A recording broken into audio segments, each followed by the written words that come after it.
grew up in an environment where it was fairly common to hear gunshots and ambulances and police officers and fights going on outside. So part of what my mother did, and she was really trying her best in terms of taking care of us, was isolating us and keeping us away from everything that went on outside. A lot of that meant that I would be upstairs in this public housing. It's a 13-story building where there were, if you could imagine, 10 apartments on each floor, 13 stories. It was just a lot of people in boxes on top of each other. You would hear things through the walls. And occasionally I would sneak into my mother's closet and look through her clothing, or look through her makeup and sort of lock myself in the bathroom and play with it. And I think that really started sort of the performance in a way. In a lot of ways it was sort of silent. Obviously I couldn't make any noise because my family would find out. And I couldn't be too extreme because I would stand out, and then, especially in school. So a lot of it was done in sort of isolation. It's an absolute sort of healing process. I think for me it's a way to understand and redefine a lot of my experiences from childhood. If it does enough for me that it causes, like performance and art, if it does enough for me that it causes me to question who I am and what I'm doing in life in general, and I would love to introduce that to the rest of the world.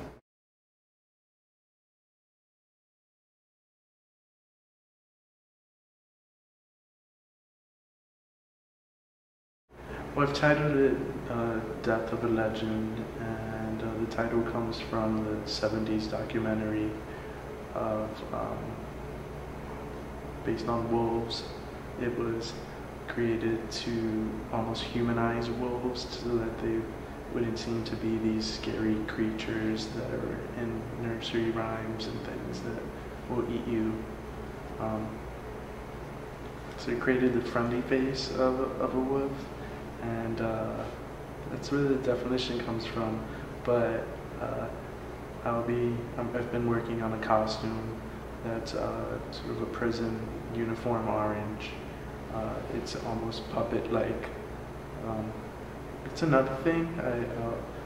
A lot of the stuff I include or do is almost friendly. It's not gruesome.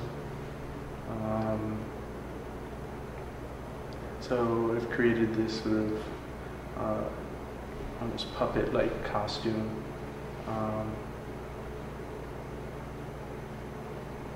And living like almost like a caged animal, and only being given certain types of a small amount of food. And I'm sort of leaving it there, just kind of putting a big question mark on what I'm going to do in there. It'll certainly be entertaining. When I heard the idea, I thought, oh, well, that's not going to work with me. I'm just not the type of person to exist in a pack. I'm just not that type.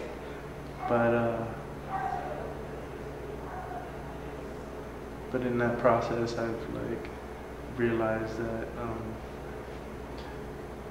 if I were to sort of get theoretical about it, like, you know, we're all in humanity, we're all a community, and sometimes you have to be part of the pack, even when you don't want to.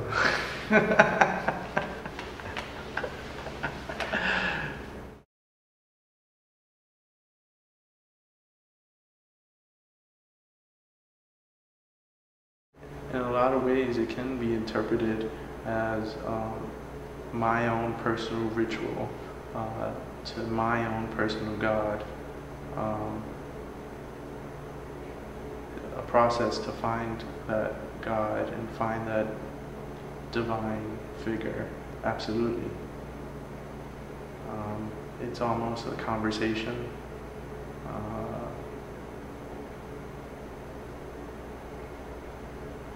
A form of asking for to be taken over, for possibly the universe to do what they will with me, and just allowing myself to sort of be silent and allow for whatever that might be coming in to happen. Yeah, absolutely. If we were to define ritual that way, then that's probably about right. For me, it's more of a commentary on the class system and how the poorest class exists so that we could all have our luxuries. So I wanted to replicate that feeling in a much more literal term, which means that I'll be living in a box for a day and being supplied a certain amount of food. And not able to get out of that. The experience now of going back, because my mother still lives there, of going back to that housing is, I can sort of see 2 or 3 generations later of people that I grew up with that are still there, and a lot of things have never changed. That's my sort of beginning of the process. I'd like for people almost not to know.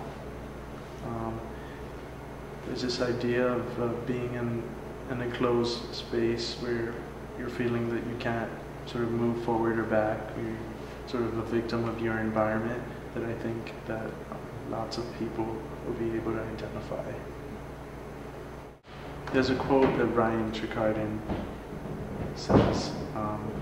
He says that sort of technology and all these sort of mediums are an extension of our humanity, and the sooner we realize that, the happier the world will be. So part of that is me trying to project what I'm doing as far as possible.